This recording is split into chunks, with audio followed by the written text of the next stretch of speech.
আসসালামু আলাইকুম ওরহমাতুল্লাহি ওবারাকাতুহ। দশম শ্রেণীর সমস্ত ছাত্রছাত্রীদেরকে আজকে গ্রিনফিল্ড স্কুল অ্যান্ড কলেজের পক্ষ থেকে অনলাইন ক্লাসে তোমাদের সুস্বাগতম।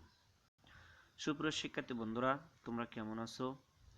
আশা করি আল্লাহর রহমতে ভালো আছো, আমিও ভালো আছি। তো প্রিয় শিক্ষার্থীরা, আজকে আমি তোমাদেরকে অধ্যায় 4-এর দুইটা পার্ট নিয়ে আলোচনা করব। একটা পার্ট হচ্ছে পার্ট 3 ওয়াদা পালন, আর একটা পার্ট হচ্ছে সত্যবাদিতা। দুইটা পার্টই আকলেকা হামিদের অন্যতম দুটো পার্ট। সুতরাং আমরা আলোচনাটা একটু শোনার এবং বোঝার চেষ্টা করি।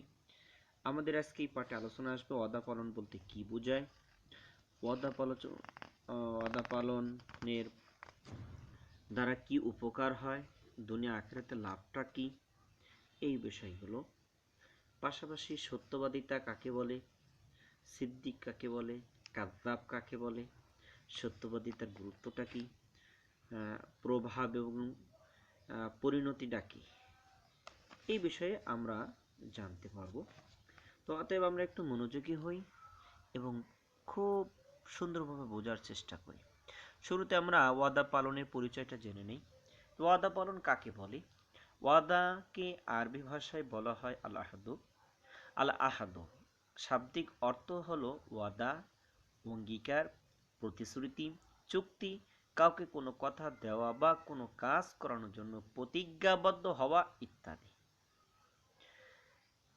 কাকে বলে অর্থাৎ পারিভাষিক অর্থ কি? ওয়াদা পালনের পারিভাষিক অর্থ ইসলামী পরিভাষায় কারোর সাথে কোনরূপ প্রতিশ্রুতি দিলে, অঙ্গীকার করলে বা কাউকে কোনো কথা দিলে তা যথাযথভাবে রক্ষা করাকে ওয়াদা পালন বলে। আশা করি আমরা এখানে খুব সুন্দর করে বুঝতে পেরেছি যে ওয়াদা পালন যেই বিষয়টা এখানে ক্লিয়ার হয়ে গিয়েছে। ওয়াদা পালন এটা একটা গুরুত্বপূর্ণ একটা বিষয়।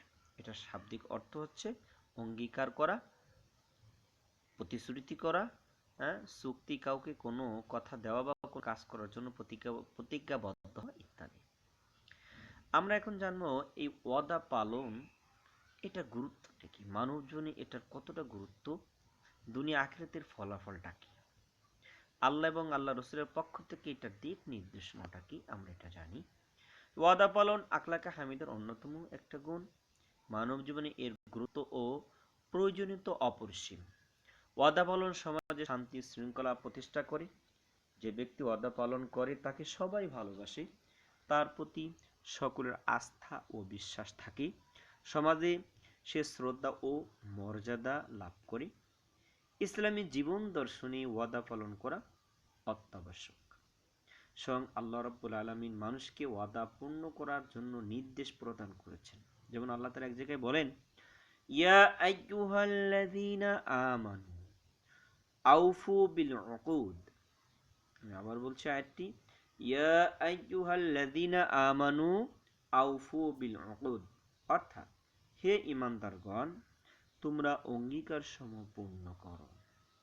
অন্য আরেকটি আয়াতে আল্লাহ তাআলা ঘোষণা করেন, ওয়া আউফু বিল আহদি ইন্নাল আহদা কানা মাসউলা। ওয়া আউফু বিল আহদি ইন্নাল আহদা কানা মাসউলা, অর্থাৎ তোমরা প্রতিশ্রুতি পালন করো, নিশ্চয়ই প্রতিশ্রুতি সম্পর্কে জিজ্ঞাসা করা হবে। প্রতিশ্রুতি ওয়াদা পালন করা অত্যাবশ্যক। হাসরের ময়দানে প্রতিশ্রুতি ব্যাপারে মানুষকে জবাবদিহি করতে হবে। যে ব্যক্তি দুনিয়াতে ওয়াদা পালন করে না, আখিরাতে সে শাস্তি ভোগ করবে।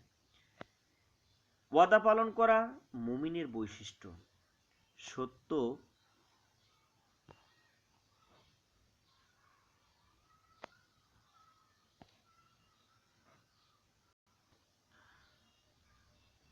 সৎ ও নৈতিক গুণাবলীর অধিকারী ব্যক্তিগণ সর্বদা ওয়াদা পালন করে থাকেন। যে ব্যক্তি ওয়াদা পালন করে না সে পূর্ণাঙ্গ মুমিন ও ঈমানদার হতে পারে না। যেমন আল্লাহ রাসূল সাল্লাল্লাহু আলাইহি ওয়াসাল্লাম একটা হাদিসে বলেন, লা দীনা লিমান আহদালাহু, অর্থাৎ যে ব্যক্তি ওয়াদা পালন করে না তার দ্বীন নেই। আমাদের প্রিয় নবী হযরত মুহাম্মদ মুস্তাফা সাল্লাল্লাহু আলাইহি ওয়াসাল্লাম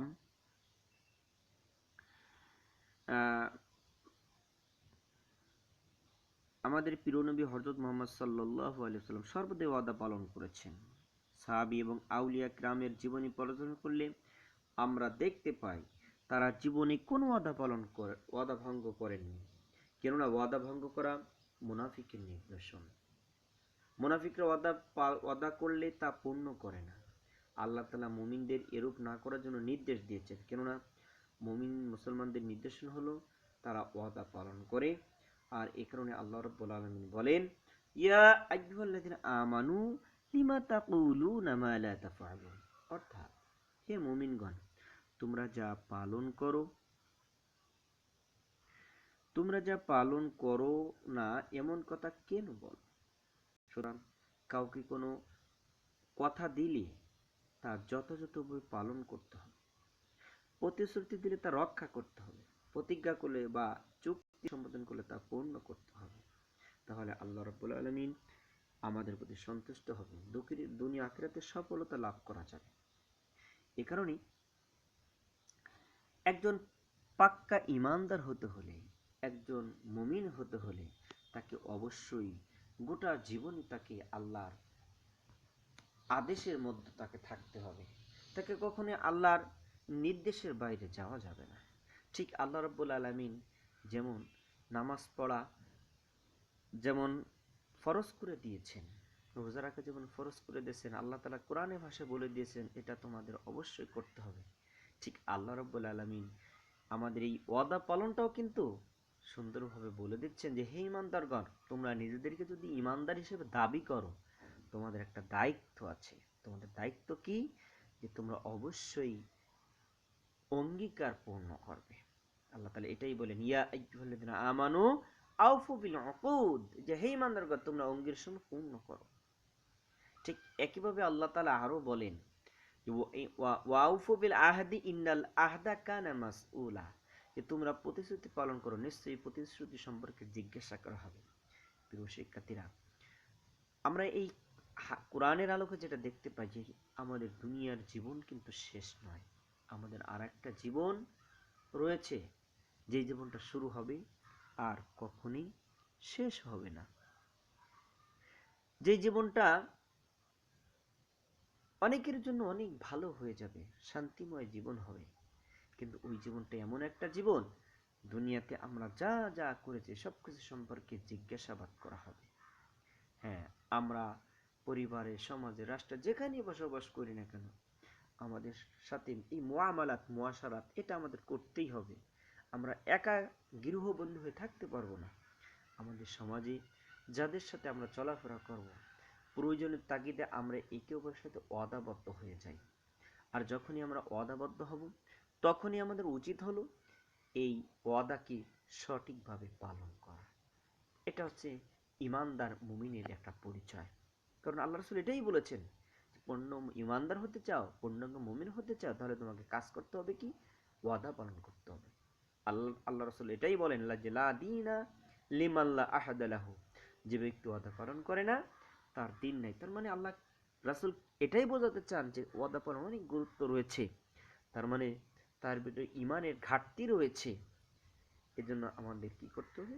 যে কোনো মূল্যে কারোর সাথে ওয়াদাবদ্ধ হলে, প্রতিশ্রুতিবদ্ধ হলে, অঙ্গীকারবদ্ধ হলে, হ্যাঁ, কাউকে কোনো বিষয়ে কথা দিলে সেটা আমাদের যথাযথভাবে এটা পালন করতে হবে।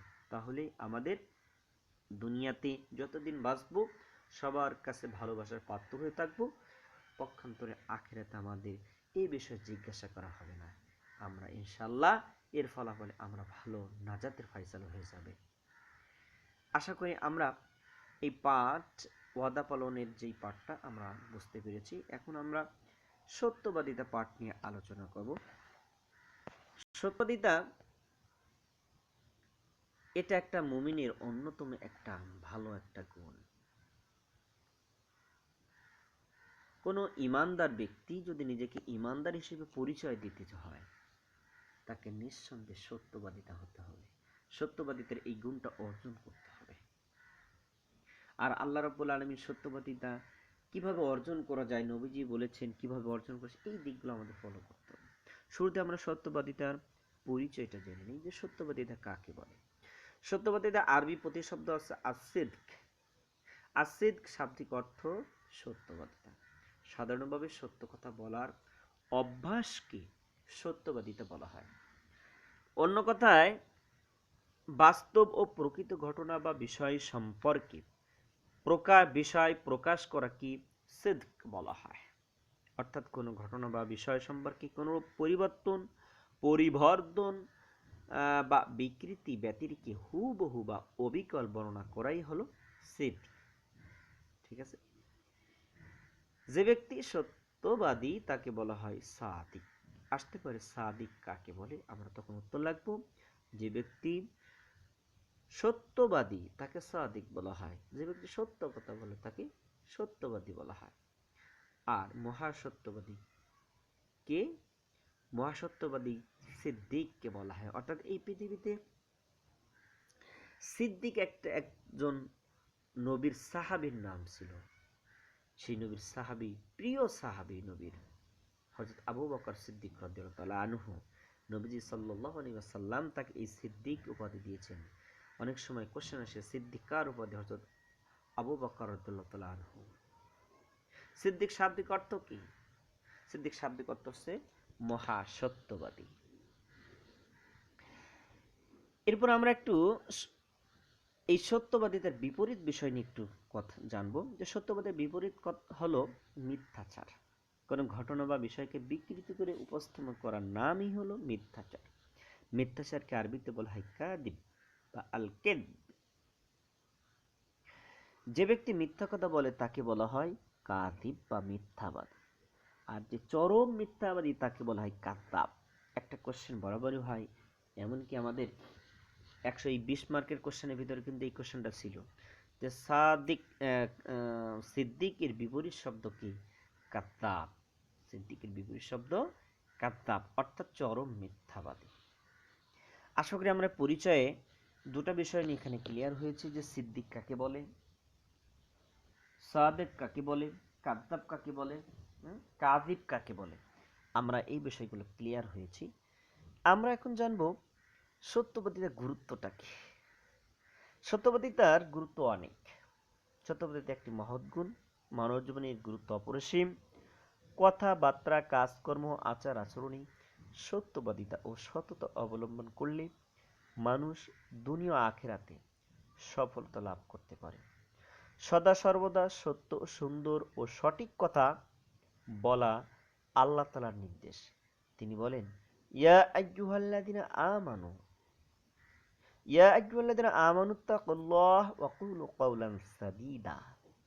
আল্লাহ রাব্বুল আলামিন বলতেছেন যে হে ঈমানদারগণ, তোমরা আল্লাহকে ভয় করো ও সঠিক কথা বলো। সূরা আল আহজাব ৭০ নম্বর আয়াত। মহান আল্লাহ রাব্বুল আলামিন, মহান আল্লাহতে বিশ্বাসী মুমিনগণের একটি অন্যতম নিদর্শন হলো যে তারা সত্যবাদী। জীবনের সর্ব অবস্থায় তারা সততা অবলম্বন, সততা ও সত্যবাদিতার চরম চর্চা করে থাকেন। শুধু নিজে সত্য বলার চর্চা করলেই হবে না, বরং সত্যবাদীদের সাথে সুসম্পর্ক স্থাপন করতে হবে।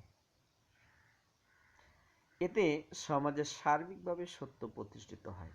আর এই কারণে আল্লাহ রাব্বুল আলামিন এ সম্পর্কে বলেন যে ইয়া আইয়ুহাল্লাযিনা আমানু ওয়াত্তাকুল্লাহ কুনু মা'আস সাদিকিন। অর্থাৎ আল্লাহ রাব্বুল আলামিন সূরা আত-তাওবার 119 নম্বর আয়াতে বলতেছেন যে হে ঈমানদারগণ, ওহে যারা ঈমান গ্রহণ করেছো, তোমরা ওই এক আল্লাহকে ভয় করো এবং যারা সত্যবাদী তোমরা তাদের সাথে হয়ে যাও, তোমরা তাদের সাথী হও।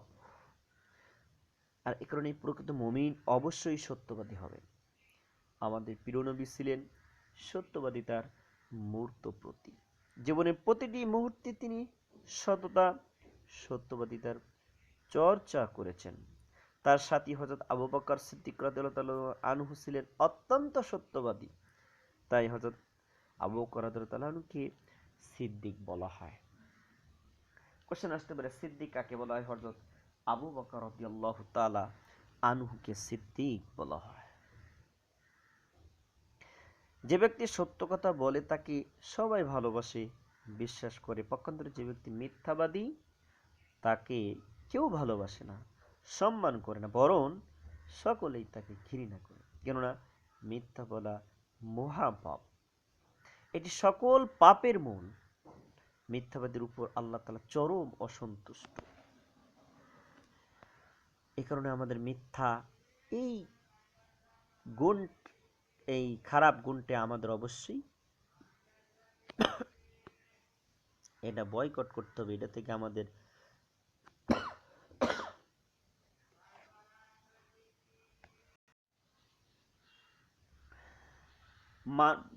সত্যবাদীদের প্রভাব এবং পরিণতিটা কি? মানব জীবনে সত্যবাদীর প্রভাব সীমাহীন। সত্যবাদীরা কি? সত্যবাদীরা মানুষকে নৈতিক চরিত্র গঠনে সাহায্য করে, পাপ ও অশালীন কাজ থেকে রক্ষা করে। সত্যবাদী ব্যক্তি কোনরূপ অন্যায় অত্যাচার করতে পারে না। একটি হাদিসে আমরা এর প্রমাণ পাই। হাদিসে বর্ণিত হয়েছে, একদা জনৈক ব্যক্তি মহানবী সাল্লাল্লাহু আলাইহি ওয়াসাল্লাম নিকটে এসে বললেন, আমি চুরি করি, আমি মিথ্যা কথা বলি এবং আরো অনেক খারাপ কাজ করি। সবগুলো খারাপ কাজ একসঙ্গে ত্যাগ করা আমার দ্বারা সম্ভব নয়। আপনি আমাকে যে কোনো একটি খারাপ কাজ ত্যাগ করতে নির্দেশ দিন। আমাদের প্রিয় নবী হযরত মুহাম্মদ সাল্লাল্লাহু আলাইহি ওয়াসাল্লাম বললেন, তুমি মিথ্যা বলা ছেড়ে দাও। লোকটি বলল, এ তো খুব সহজ কাজ। মহানবী হযরত মুহাম্মদ সাল্লাল্লাহু আলাইহি ওয়াসাল্লাম এর কথা মতো মহানবী সাল্লাল্লাহু আলাইহি ওয়াসাল্লামের কথা মতো লোকটি মিথ্যা বলা ছেড়ে দিল। পরে দেখা গেল যে মিথ্যা বলা ত্যাগ করার পর, মিথ্যা বলা ত্যাগ করায় তার পক্ষে আর কোনো খারাপ কাজ করা সম্ভব হলো না।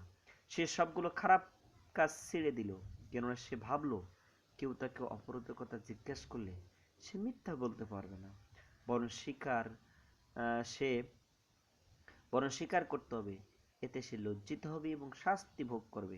এভাবে শুধু মিথ্যা ত্যাগ করায় লোকটি সকল খারাপ কাজ থেকে মুক্তি পেল। সত্যবাদিতা এভাবেই মানুষকে উত্তম চরিত্রের অধিকারী হতে সাহায্য করে। সত্যবাদিতা পরিণত হলো সফলতা ও মুক্তি। যেমন বলা হয়, আফসিদকি উনজি ওয়াল কিযবু ইউহলিক। সত্যবাদিতা মুক্তি দেয় আর মিথ্যা মানুষকে ধ্বংস করে।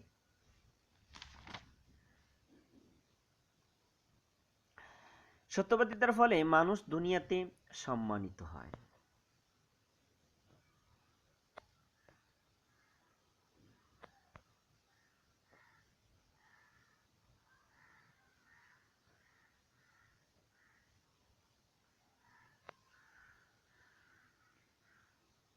মর্যাদা লাভ করে, আর আখিরাতে সত্যবাদিতার প্রতিদান হলো জান্নাত।